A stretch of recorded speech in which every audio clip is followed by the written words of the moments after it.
her for it. They put her against another member from New York, one who is a known right-wing Democrat who opposed Nancy Pelosi from the right in 2018 when AOC was the good soldier and voted for her.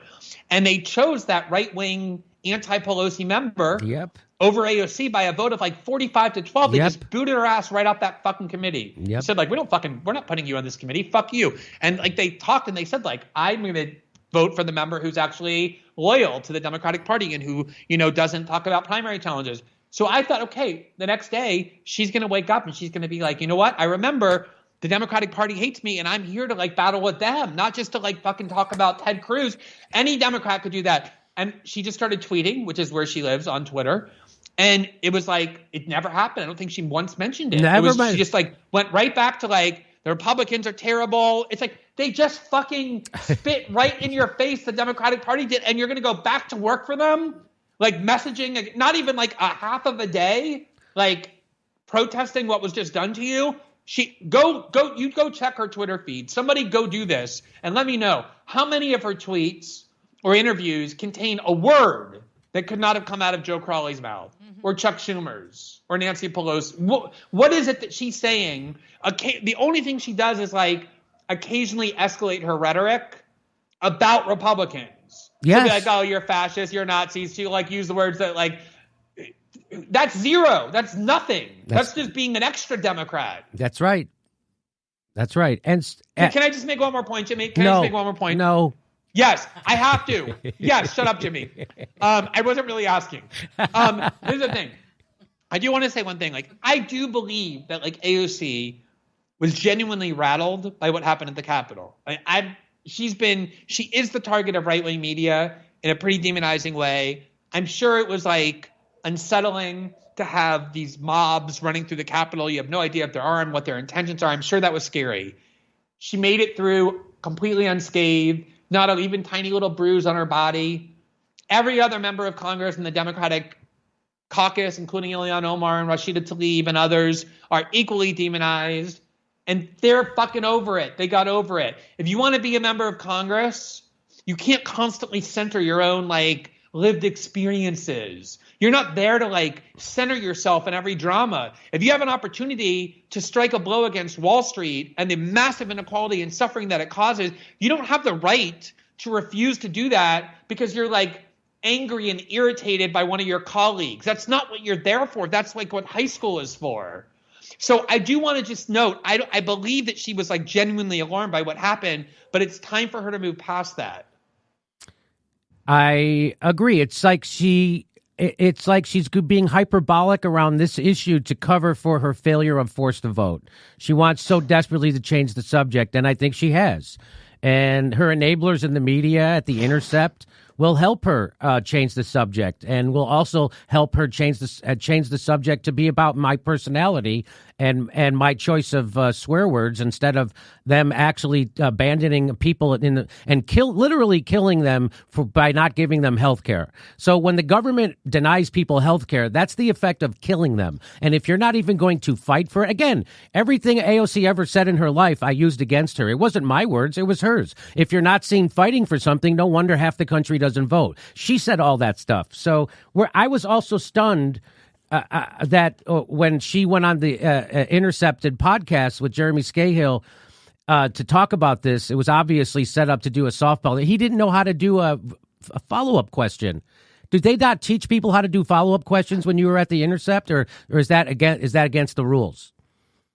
I mean, look, Jeremy's a great journalist. He really is. You know, like there's no degrading Jeremy's journalism. He's been all over the world, like covering wars.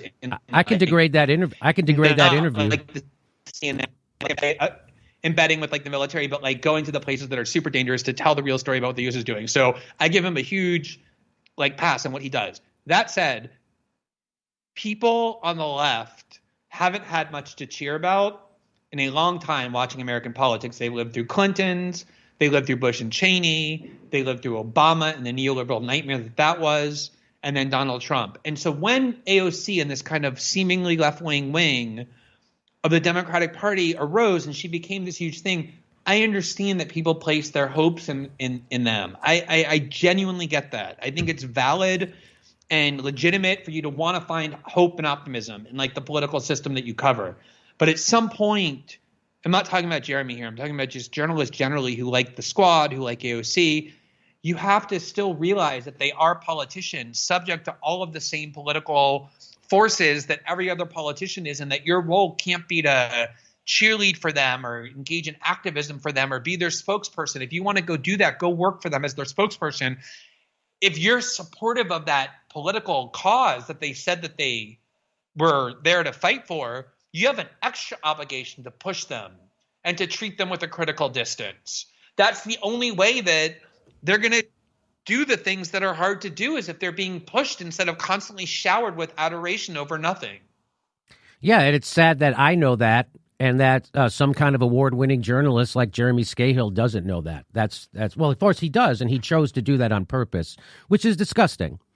So, and an asshole like me can do a better job on force the vote than guys like that. Then that's what's wrong with America. That's why America is broken.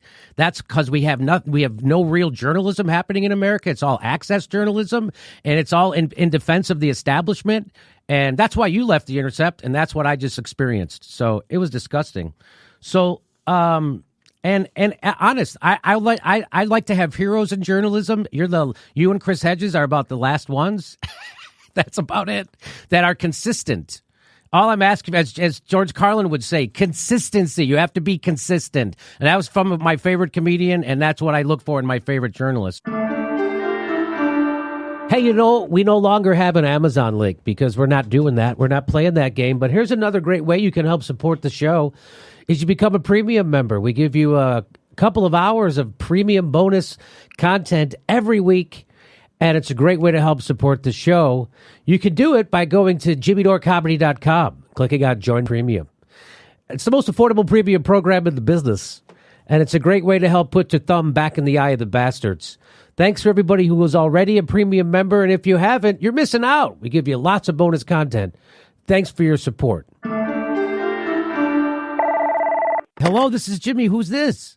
Jimmy. This is Senator Chuck Schumer of the great state of New York. Oh, hey there, Senator Schumer. How you doing? Jimmy, I am doing very well. Thank you for asking. I'm feeling very satisfied at the moment. Self-satisfied for sure, but also, in addition, just plain old regular satisfied as well. Whence all this satisfaction, Senator? I'll tell you whence the satisfaction, Mr. Man. The Senate Democrats have finally reached a power-sharing agreement with the Senate Republicans. Now we can finally take control of the Senate committees that have been ours in name since we achieved a majority status many weeks ago. That's great. What took so long, Chuck? Well, there were hold-ups. There were negotiations that needed to be had. Things the Republicans were dissatisfied with or not necessarily amenable to. And we have to respect our colleagues across the aisle who we're going to be working with, in the future. You've had the majority for weeks now, like you said. Don't you have any leverage in this situation, at least to move the process along faster than this?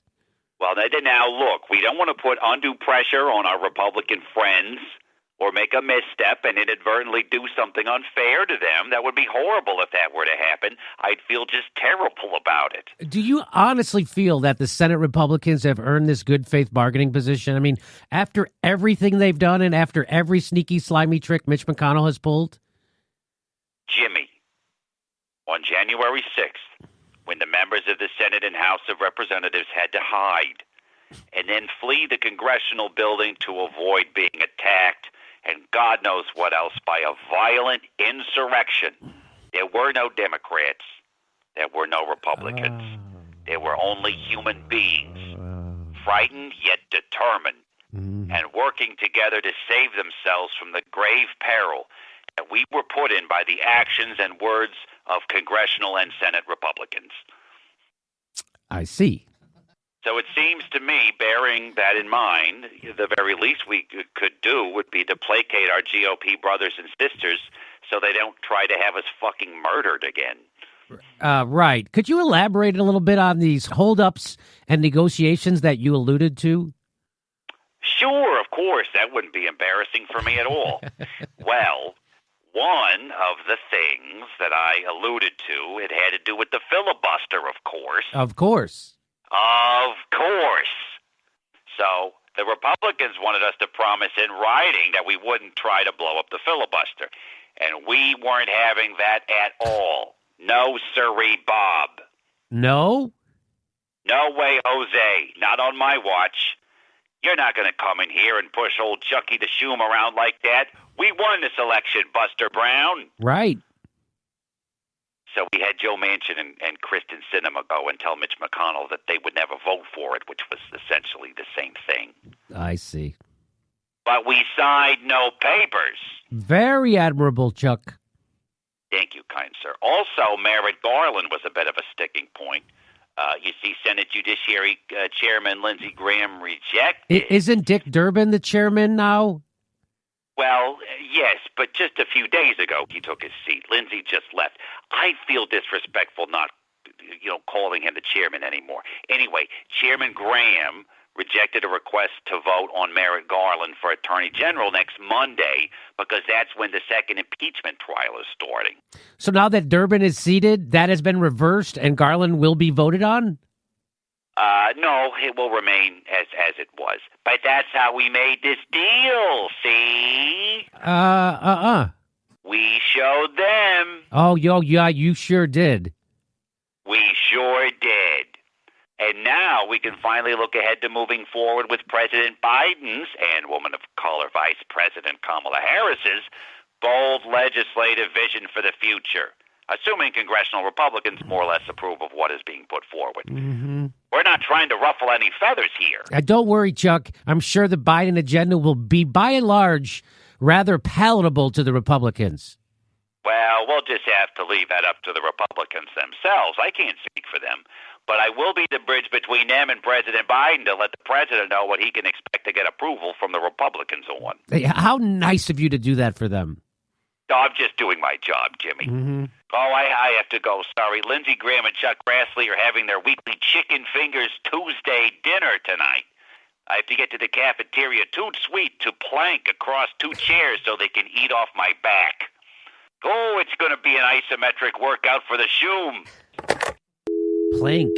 I haven't heard a planking reference in quite a while. So I want to go down to the left's excitement and glee in censoring their political opponents from everywhere, from social media. So I had a guy on from the Socialist Equality Party, the World Socialist website, and he said this. And our opposition to Biden is from the left. Yes. We're not joining in, with the extreme right. We did not jump on the bandwagon and say it's the horror of horrors that Trump's Twitter account was taken away. Okay. So again, another short-sighted lefty who doesn't understand how censorship works. The censorship, how it starts when you're happy about it, it never ends up that way. It always ends up you're unhappy. The first time they censor, you're happy. The second time, you're unhappy. And we just showed you that they just started taking down socialist websites. They just started taking down socialist websites, and he's cheering it on. So which website did they take down? They took down his. Just a few days after that interview, and he was cheering on Donald Trump and his political opponents being censored on social media. His website got taken down, and he was personally at Facebook. So there it is. Well, WSW at the World Socialist Website.org. Your account has been disabled. Okay, on Friday, Facebook carried out a purge of left-wing anti-war and progressive pages and accounts, including leading members of the Socialist Equality Party. At least half a dozen leading members of the Socialist Equality Party had their Facebook accounts permanently disabled. Facebook gave no explanation why the accounts were disabled or even a public acknowledgement that the deletions had occurred. And here they are. Here's another one from World Socialist website. He said, I logged into my Facebook account this morning to find that it had been permanently deleted with no option to appeal the decision. Apparently, this happened with others today as well. The irony of this is on the speed with which this happened to that guy, and it's just the irony. Here another one. Members of the SCP and WS website staff, myself, myself included, also had their accounts suspended yesterday. As we call for in today's perspective, there must be